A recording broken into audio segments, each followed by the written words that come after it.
Howdy, everyone. Let me ask you a question. When you get the referral over for a patient and you pick it up and you look at it and it says a diagnosis on it, do you just treat it?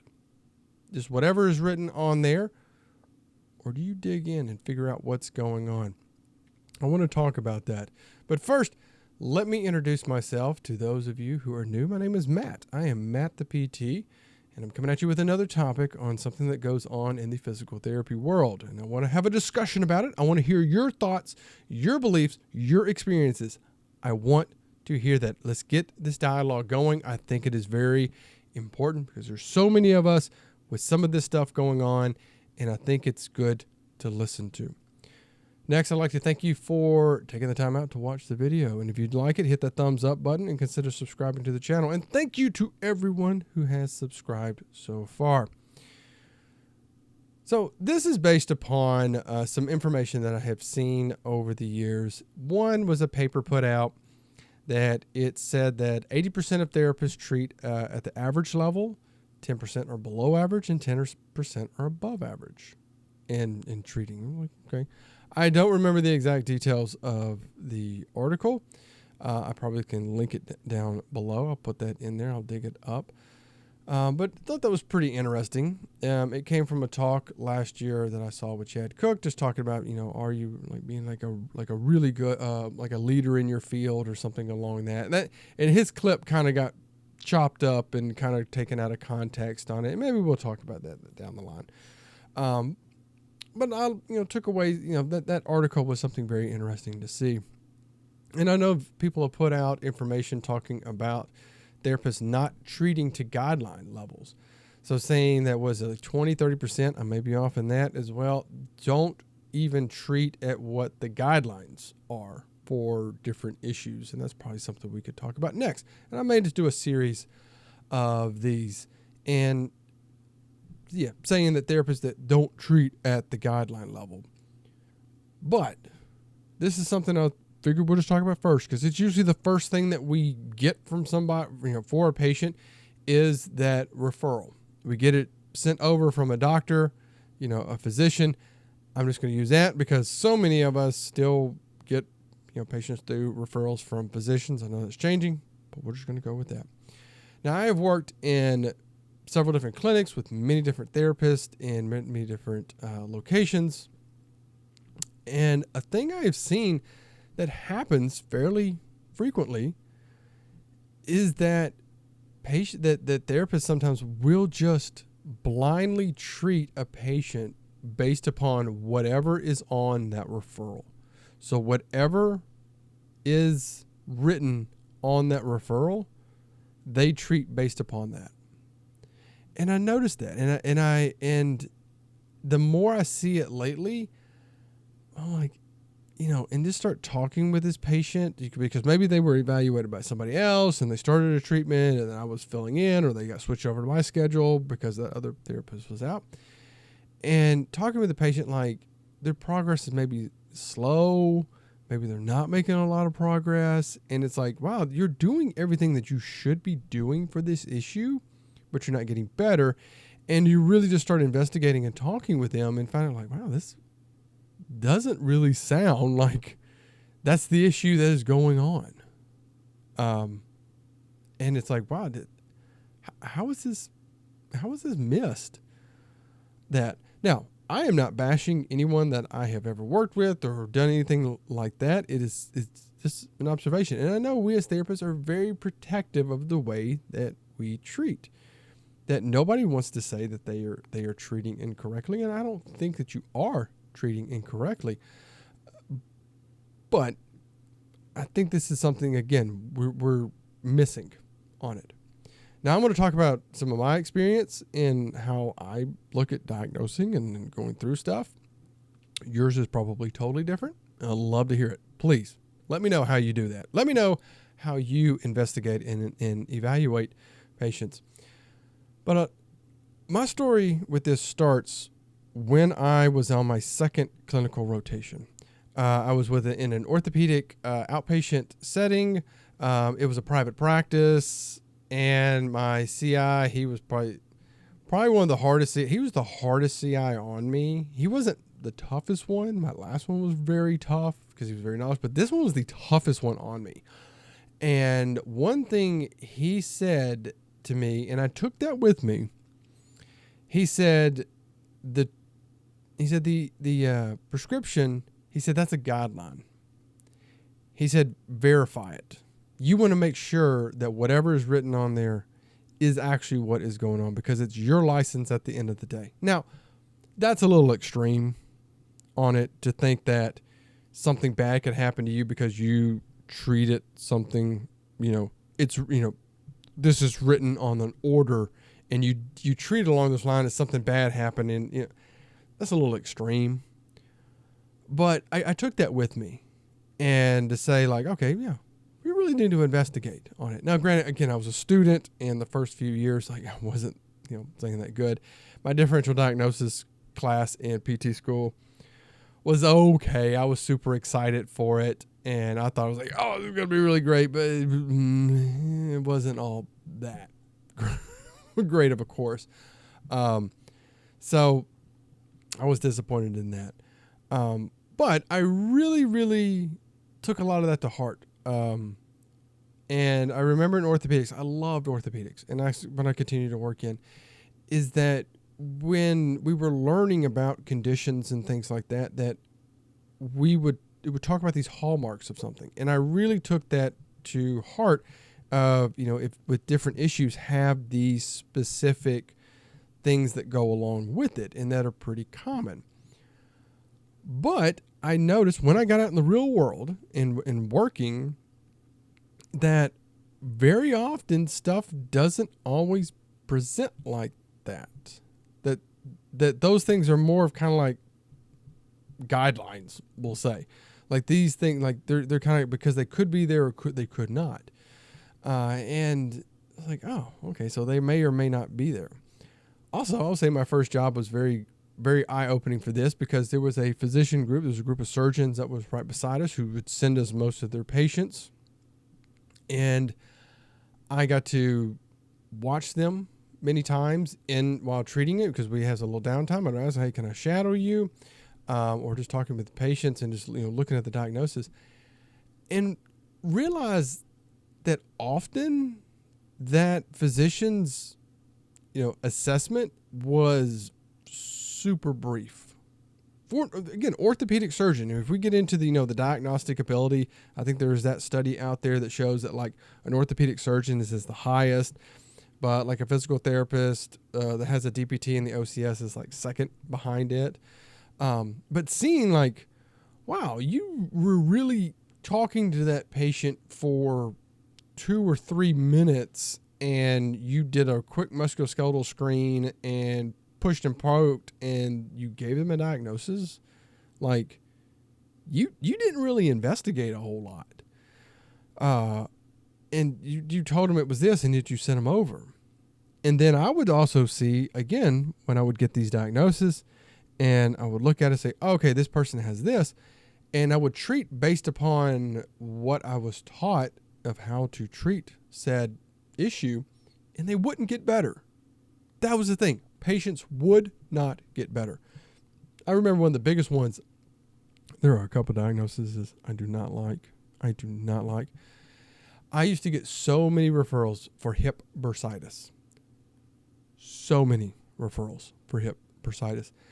And I would treat based upon how you were supposed to treat hip bursitis. And I would say, I swear 80% of them didn't get better. Just didn't with it. And it was like, man, what is going on? I am doing what you were supposed to do for a hip bursitis, and they're not getting better. And it took until I really, and I'm going to put this in here, until I took my first McKinsey course, my part A, and really getting in and investigating and moving people and doing stuff to realize like, wow, most of these people possibly don't have a hip bursitis. It's possibly coming from somewhere else, and it's presenting like one. Because, again, these patients will often have this pain for quite a while. It's been going on, so that's not an itis. It's not inflamed on it. They may have gotten an injection, a cortisone shot or something. It didn't change it up.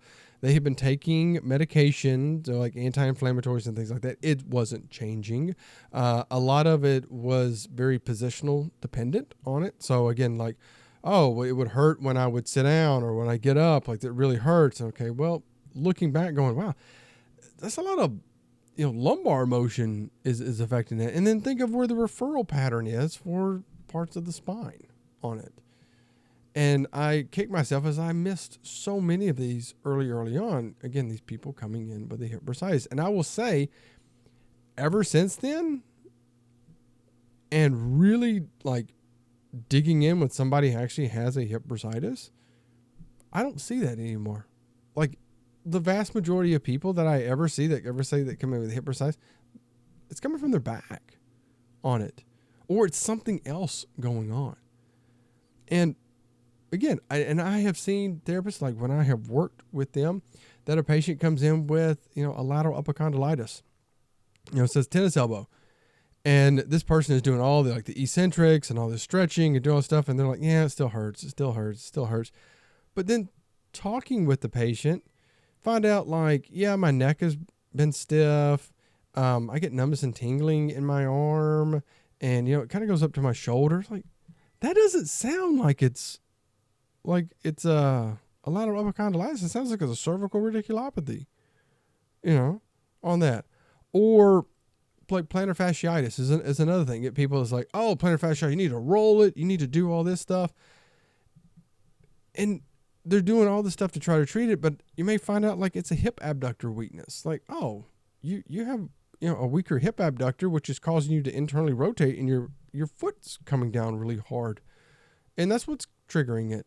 Oh, okay, let's treat your hip abductor strength and let's see what you do. And they come back and they say, hey, I feel a lot better. It's those things. But I've seen that from a good number of therapists that I really respected and talked with about things that it's like, why are you blindly following what is written on there? Now, I think that does come from a couple places. One, again, I think, and I will say this about a lot of stuff, I think sometimes it gets pushed down by management. So if you work for some of those bigger places, I've experienced that they're telling you do what the doctors tell you do, because they want these good relationships with referral sources. You do what they tell you to do because we don't want to lose them. We don't want you contradicting them. We don't want to. So just do what they want to do. Okay. I get bothered by that because it's like you're taking away our ability to actually be a medical professional on that you're just blindly, again, we're just going to follow. How well did that physician work, do anything with that patient to work with them? I know there can be limitations with insurance. That can be another thing because, again, insurance people, again, they don't listen very well, especially like a workers' comp. That gets super hard. I've had patients, a patient has got, say carpal tunnel, and you may find out like, no, it's a cervical radiculopathy. Or again, they've got, knee pain, but it's actually coming from their hip is causing a problem in their knee. You can't say that it's coming from somewhere else because you could really muddy up that case, especially if you say, I know sometimes in my case, and people are probably going to start throwing the tomatoes at the McKinsey therapist here, but whatever, we can have a talk about that as well. That, a lot of patients I find, they possibly have a spinal component to it because I'm really moving them around and I really see like, hey, there's possibly something going on there. But if I get a workers' compensation patient, can I really say that? Can I come in and say, oh, I think this is coming from your neck. I think this is coming from your back, because that could really muddy up their case. And all of a sudden that this person goes back and starts saying, oh, the physical therapist said it was my back. You need to do all this stuff. And now we've just jacked up their cost of their case. And now people are mad at you because now they've got to go get all this stuff done, because that can get a little muddy and that can get a little crazy. And the same thing with insurance, just like commercial insurances, they can do the same thing. No, we're not paying you to treat that person's neck. We're only approving for the elbow. We're only approving for the wrist. We're only approving for the knee, not for that rest of that stuff. So like, how do we do this little workaround? So it's like, well, we just treat that. I also think patient preference on there. That's a big thing. That is a big thing. I'll tell you this example. I had a patient one time, they got sent to me and it just said foot pain. And she was like, well, how do you know what to do if there's not a diagnosis? I said, well, it doesn't. And I try to explain it doesn't really matter. We're going to treat you, not the diagnosis. And she didn't like that. She wanted a diagnosis.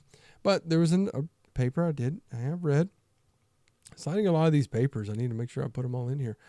That one thing people want to know, and I believe this was more with back pain, that one thing that people want to know when it comes to like treating back pain, or I believe just like treating, they want to know exactly what is going on. And that diagnosis can make them feel very comfortable. And I say, okay, yeah, you got tennis elbow, you got plantar fasciitis, you got piriformis syndrome, another syndrome I do not like. You have these things, that it's something that does give a sense of assurance to patients. That it's like, hey, we know what it is, and I've looked online, I've looked it up, I've saw what you're supposed to do that, so that's what I need to do with it. And if you go outside of that, they lose the trust in you, and they're like, no, this person doesn't know what they're doing. I want to do the stuff for this. And I've seen people that do that as well. And it's like, no, we may have found something else, but no, you have to work with this person, because if they don't, well, they can leave. They can go see somebody else and just maybe get stuck in this cycle all over again. But I do think it is something that we need to improve as therapists, that we need to really do our own diagnostics when we really work with a patient. When somebody comes in, it's like, yes, we see that it is written on that referral, but how well do we know that whoever saw that patient first and is sending it over, how good of an assessment did they do? Was it a 30-second assessment? Was it 10 minutes of deeply getting in there and getting answers? I mean, think about that. How well did they do that? Think about with special tests, and I see this that happens with special tests. I'll tell people about it. People will lead people with questions in a special test. Think of like, again, special tests aren't super special, but things like that. But many of them, the positive pain, and how often are they going to tell them? It's like, hey, does that hurt? Heck yeah, that hurt. Oh, that's a positive. It's like, I know I made that mistake early on in my career. It's like, hey, does this hurt? The patient can easily just say yes, but if you change it up, what do you feel? And that, when I started doing stuff like that, like, it totally changed it. Hey, what do you feel? And if they say like, oh, that hurts, where? And so then it helps me diagnostically. They'll say, hey, okay, well, that does hurt, but it's me cranking your arm. It's me, pulling your knee over here. It's like, yeah, I understand that hurt, but doesn't give us that evidence that, yes, that was possibly what was going on there. And what has changed in the time when they saw that physician and they saw you? Things can change. What's the average time from when somebody sees their doctor to they see you? It could be 24 hours. It could be 3 weeks. What's changed in that amount of time? What else has come on with it? Maybe there's 2 issues going on. I see that kind of often with patients that, again, I'll talk about like a frozen shoulder. I get patients that have a frozen shoulder. Thing is super painful and just stuck. But we find out they have cervical issues going on, that they get pain coming from their neck that's kind of muddying up in the shoulder. So we clear out their neck, and all of a sudden, like, hey, my shoulder, still moves like garbage, but now it doesn't hurt. Oh, okay, cool. We can really work your shoulder a little bit more. You got some extra therapy on your neck, but it's going to help us with your shoulder on that. And also, again, how well do we spend that time really improving our diagnostics abilities? Is it just stuck in what we were taught as students, and that's it? Just in our investigation, do we need to really? Does it need to be a bigger part of the continuing education, that we really say like, hey, this is how you really dig in and investigate? I will tell you, that's one thing I really learned through my diploma examination and my fellowship, my residency component for the fellowship, that you really have to dive in on some of these patients and really try to understand something before you try to throw treatment. That was one thing a mentor told me. Understand something before you try to treat it. And I think that's an issue that we just try to treat stuff based upon what we know about treating that. But we're doing the good thing for that diagnosis, but they don't have that diagnosis on it. And maybe that's a reason why some patients just don't get better, because we didn't do that good diagnosis in the beginning on them. And how often should we, I don't want to say call out. That's really a bad thing to say, but point out to our colleagues to say, hey, I understand that this is what you found and this is what you think it is, but I did this and I think this is what is actually going on. And should we be open to that and having, again, that discussion within our clinics to say, like, hey, this is what I see is going on. This is what I think the problem is. And maybe let's treat that issue there. There you go. That's something out there. What do you think about that? Do you think that we as therapists are good diagnosticians and we're able to really diagnose those issues that people have going on? Do you feel like you're good at it and that your colleagues are not, or that what do you think will help us? What do you think? Let me know your thoughts. Type them out down below. Let them know in the comments. Let's get this discussion and talking about that. So I'd like to thank you all for tuning in. If you like the video, hit the thumbs up button, hit that subscribe button as well. I want you to take care of yourself, take care of your patients, and I'll see you next time.